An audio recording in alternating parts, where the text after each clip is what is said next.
Всем добрый день! Нас очень долго не было новых видео, целых 2 недели.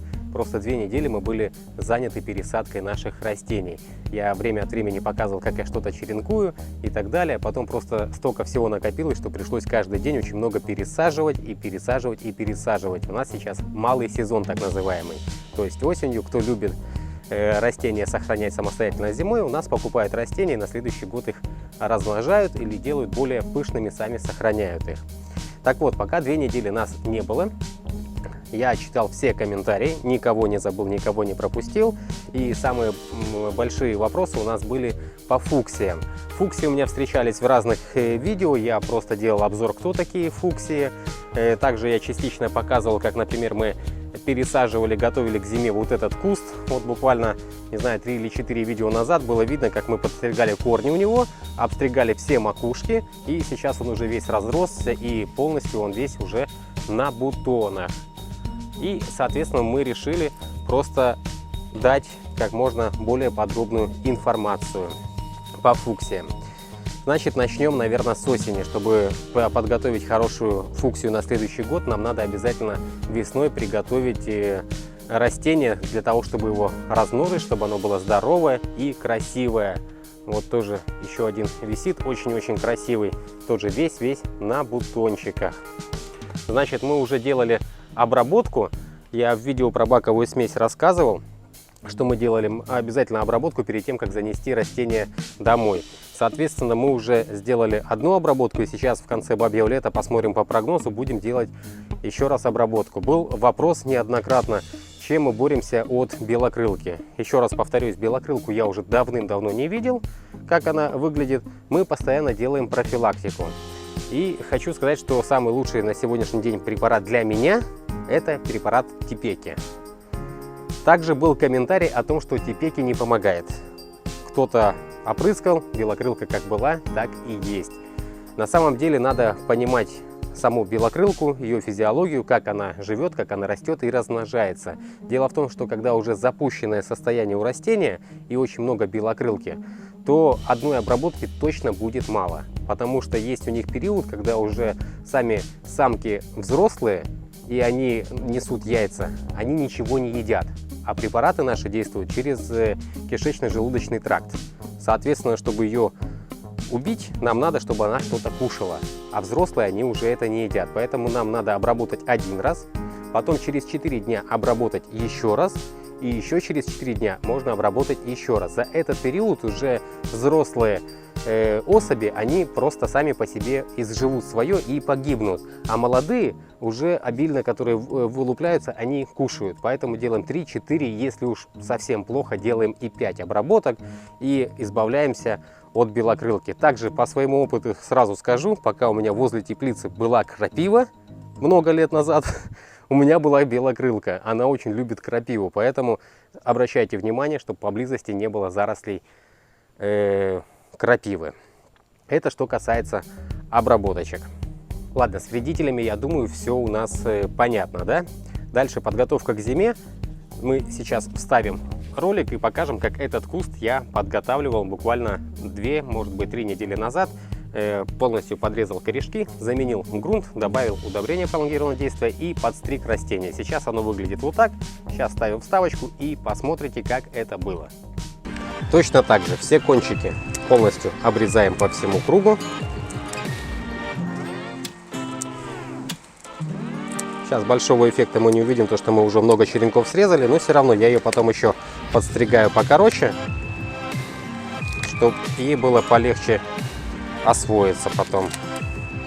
Фуксия, кстати, очень хорошо цветет не при искусственном свете, а очень хорошо цветет, если на нее зимой попадает настоящий солнечный свет. Но при этом все равно должна быть досветочка у нее. То есть искусственно подсветить, и чтобы было рядом окошко, с которого будет поступать солнечный свет. Все точно так же, как и с пеларгонием.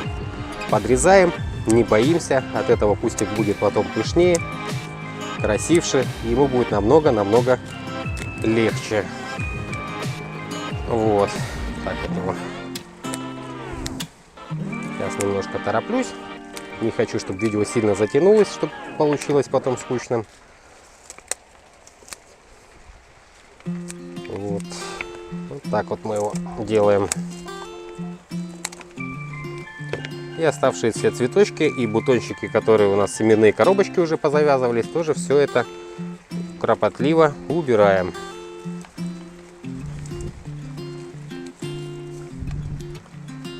Вот так вот.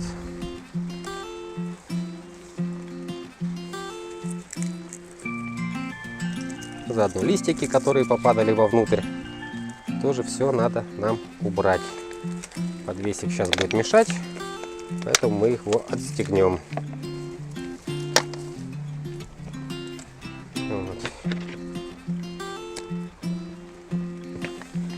Вот такой вот он у нас получился. И точно так же вываливаем. Еще цветочки остались немножко коробочек. Ну, мы это потом еще посмотрим, чтобы доделать. И спокойненько вываливаем его из горшочка. И смотрим, что у нас уже все в корнях. И корни уже как бы видно, что есть и старенькие и так далее. Хорошо их тоже пообрывать, чтобы они наросли новенькие. Точно так же мы видим тот же самый осмокот, который мы использовали. Вот они, шарики посыпались. Здесь, конечно, поплотнее корни, прям приходится их рвать, и слышно, как они хрустят. Ну, не бойтесь их рвать. Для растений это нормально. Горшок в этом году менять не буду, потому что вижу, что еще он не до конца нарос. Поэтому оставим ему 6-литровый горшочек. Желательно, чтобы старое удобрение, конечно, по максимуму убрать. Вот. Здесь у нас 2 куста было. Ну, в основном всегда, когда 6 литров используем, фуксию садим по 2 штучки. Вот так вот это все получилось. Лишнюю земельку в ящичек.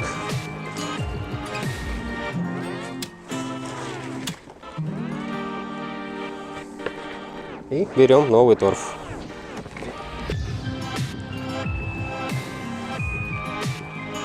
Вот когда фуксию обрабатываете, при профилактике обязательно добавляйте типеки, чтобы даже если нету белокрылки, чтобы она уж точно не появилась. Типеки пока единственное средство, которое я знаю, от этого помогает. Благодаря нему я уже несколько лет белокрылку просто не вижу.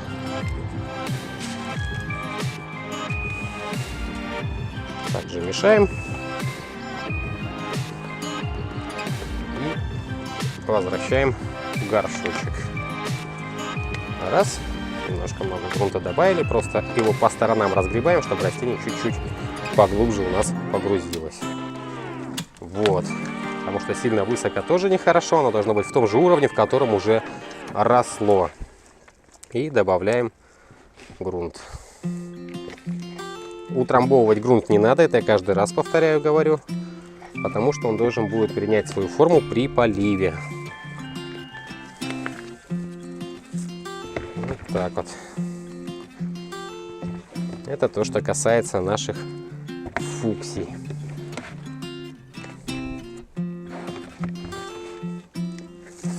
Вот такое вот растение получается. Обещаю, будет намного-намного красивше. Где и как правильно сохранять фуксию? Ее можно сохранять в домашних условиях, в теплице. Я построил для этого вегетарий. Но в этой зимой мы будем зимовать, скорее всего, в теплице. Всю зиму будем ее топить. И также читал, знаю, что люди это делают, сохраняют ее в подвале. То есть опускают в подвал, там, где температура не опускается ниже 5-6 градусов. И не забывают ее периодически поливать. Потом, когда надо, ее достают, и она опять начинает расти. Ну, я этого, честно, ни разу не делал. Подвальный способ тоже можно пробовать, люди это делают. Вот, мы сохраняем как и большие маточники, и сразу же сохраняем и маленькие. Вот, например, с кустовой у нас получилось так, что все самые большие у нас уже купили. И, соответственно, у нас уже те, которые мы летом черенковали, сейчас будем и сохранять.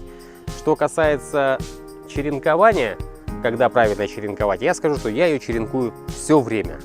То есть мы черенкуем ее и летом, и зимой, и осенью. То есть люди как бы постоянно просят растения.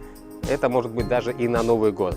Что касается, как для себя вырастить красивое растение, мы начинаем черенковать в декабре месяце для того, чтобы сажать их уже в кашпо. То есть в декабре месяце мы их черенкуем. Сейчас я буду показывать, как мы это делаем. И с расчетом сразу же на одно кашпо 2 растения. То есть вот в такое кашпо мы садим 2 растения. Здесь 6 литров. Соответственно, если у вас кашпо будет на 4 литра, достаточно будет одного растения. Но не все сорта к этому подходят. Чтобы оно получилось не однобокое, а красивое, лучше использовать побольше кашпо. Вот, я думаю, что если кашпо вырастет до размеров 8-9 литров, достаточно все равно будет 2 растений. Оно будет более пышное и равносторонне развитое. Теперь перейдем к черенкам.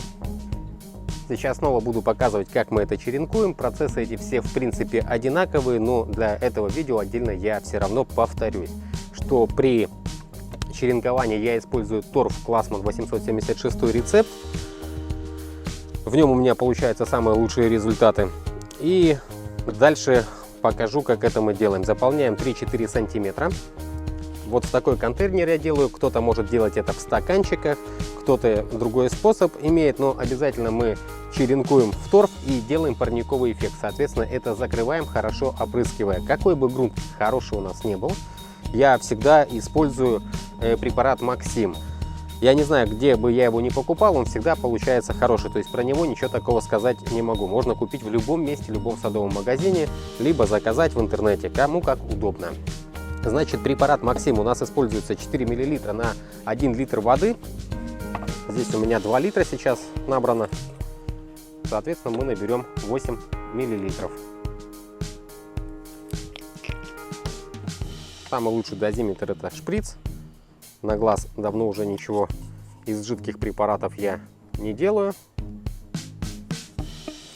Все, работаем со шприцом. Он имеет такой ярко-красный цвет. Вода получается красная-красная.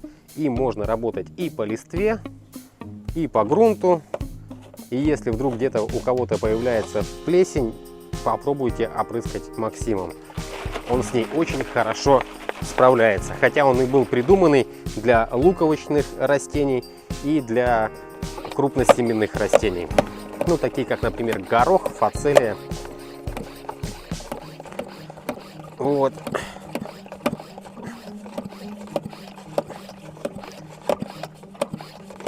И обязательно, как следует, мы это дело смачиваем. Регулируем струю, чтобы она не сильно била, а чтобы просто нежно проливала и торф не трамбовался. Торф мы никогда не трамбуем. Нет, обманываю. Когда делаем в мелких кассетах, я это где-то показывал, мы его протрамбовываем. Но когда в больших объемах, он должен сесть сам под нагрузкой воды. И просто берем и проливаем.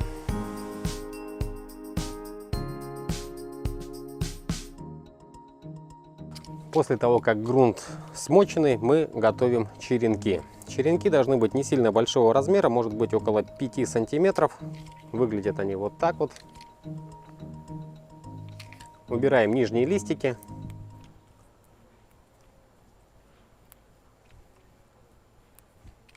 Повторяем косой срез. Ножичком аккуратненько. Макаем в обычный корневин. Корневин — это отдельная тема для разговора. И вставляем его в землю. Просто режем, подготавливаем и вставляем. Вот. Что касается корневина, здесь как повезет на самом деле. Мы как бы покупаем большими упаковками, тоже в разных местах, но стараемся его покупать более профессиональные, потому что именно он хорошо работает. Было время, когда у нас закончился корневин, и мы купили в магазине уже расфасованный по пакетикам, красивые упаковочки, все как положено. Начали им работать и поняли, что он не работает. Корни давал точно так же, как и без корневина. Здесь посоветовать не могу, надо самим искать, где покупать его хороший. Но всем скажу сразу, пользуюсь хорошим корневином. Еще был вопрос, пользуюсь ли я радигрином. Честно, я не знаю, что такое радигрин, им я просто ни разу не пользовался. Видел рекламу, много чего смотрел, но пока не пользовался, до этого не доходило. Но моя корневая как бы и так довольно хорошая, чтобы еще покупать какие-то другие препараты. Вот так это будет у нас выглядеть. Немножко торф съехал, когда наклонял. Ладно, это мы поправим. Сейчас вам покажу контейнер, который мы черенковали. Я не помню, может быть, недельки 2 или 3 назад я черенковал и показывал это в Инстаграме. Вот этот конкретно контейнер был зачеренкованный. Сейчас мы достанем. Они еще не до конца готовы, но корешки у нас уже есть. Сейчас мы достанем один и посмотрим, какой у нас корень. Вот приблизительно вот такая корневая система получается в торфе Классман и с корневином. Сейчас я попрошу его немножечко в воде ополоснуть, чтобы полностью увидеть, какие у нас корешки. Ну, повторяю, что этот контейнер еще должен немножечко у нас постоять.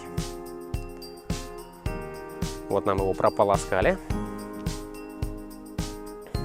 И вот так вот отмытые корешки у нас смотрятся. То есть уже довольно хорошая корневая система. Сейчас мы его обратно пока вставим и поговорим дальше. Я думаю, с черенкованием у нас все понятно. После того, как у нас укоренились черенки, мы его пересаживаем в торф 0,85 рецепта, тоже фирмы Классман, вот в такие небольшие горшочки. Значит, что здесь хочется отметить? Вот они уже подросли, и сейчас уже самое время их формировать. Вот этот сорт, например, Джиллиан Атеа, он кустовой. Он сам по себе очень хорошо дает боковые отводки, но для того, чтобы куст реально получился пушистый, макушечку вот здесь вот убираем. Можно ее просто отщипнуть, либо отрезать ножиком, либо ножницами, кому как удобно. Вот сейчас покажу, как он получается покрупнее. Этот куст у нас черенковался, если не ошибаюсь, в июне месяце. Вот такой вот он уже получается кустик. Если дать еще больше объем, он разрастется очень большим. В этом году у нас все большие очень быстро раскупили. Что касается ампельных растений, таких как голубой ангел, Pink Marshmallow, ну, кто не знает, это зефирка, и они реально цветут красивыми зефирками. Есть у меня видео, всего 15 секунд оно идет, и там весь огромный куст увешан в таких классных, красивых зефирках.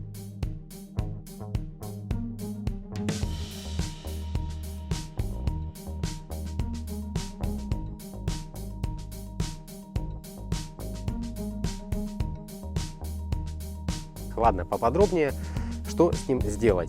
Сейчас мы видим, что он очень активно растет в один стволик. Нам этого допускать не хочется, поэтому мы можем брать и вот эту макушечку полностью убирать. Ножик взять лень, поэтому общипну. Вот все, что мы убрали, это тоже можно зачеренковать. И то, что у нас осталось. Теперь поближе хочу показать, что у нас сразу есть уже боковые отводочки. Сейчас при одном обрезании два начнут доминировать, и они начнут разрастаться. Когда они дадут 2-3 колена, можно будет еще у них тоже макушечки убрать. И тогда у нас уже появится 8 веточек. Для пышности я делаю таких 2-3 подстрижки, пока они еще совершенно молодые.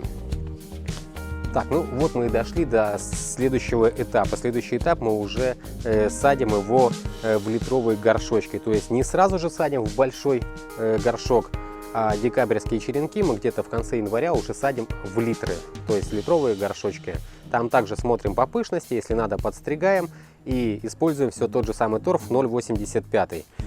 И только после этого, когда они уже заполнят литровые горшочки, мы берем большой горшок и, заполняя рецептом 420, вставляем туда два этих растения. Распушаем обязательно корешки и добавляем удобрение пролонгированного действия.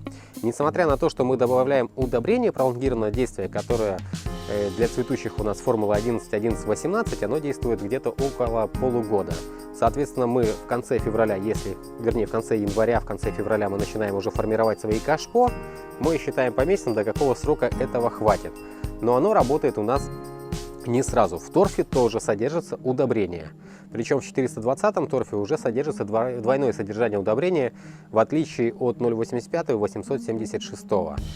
Соответственно, так как удобрение не сразу же начинает пролонгированно работать, а в 420-м оно довольно быстро закончится, мы очень часто используем еще удобрение вегетативного использования. То есть мы опрыскиваем растения. Мы конкретно любим пользоваться плантофолом с разными формулами. Поначалу я использую как бы универсальные, там где формула 20-20-20, чтобы были все азот, фосфор, калий в равных пропорциях. И чтобы растение формировалось, разрасталось, и все время смотрим за формой куста. То есть опрыскиваем и смотрим, как оно растет, чтобы было не однобокое, никак. И получается, что уже к маю месяцу мы получаем довольно большое, пышное, цветущее растение. И остался самый главный вопрос: где правильно содержать фуксию? Это самый такой вопрос, потому что многие берут, покупают уже большое, взрослое, красивое растение и портят его только потому, что разместят его либо на солнечной стороне, либо на ветровой стороне, где много ветра. И получается, что растение от этого портится. Фуксия любит тень. Вот у нас вот эта стена нашего вегетария – это чистый север. У нас солнышко просыпается вон там, оно утром видит его буквально летом минут 30 только на восходе, а садится оно с другой стороны. И вечером его видит тоже около 30-40 минут. Вот оно, солнце уже идет, и я думаю, где-то через часик оно его увидит, когда оно уже почти над горизонтом. Это идеальное место. Если нет такой возможности, подумайте, как притенить.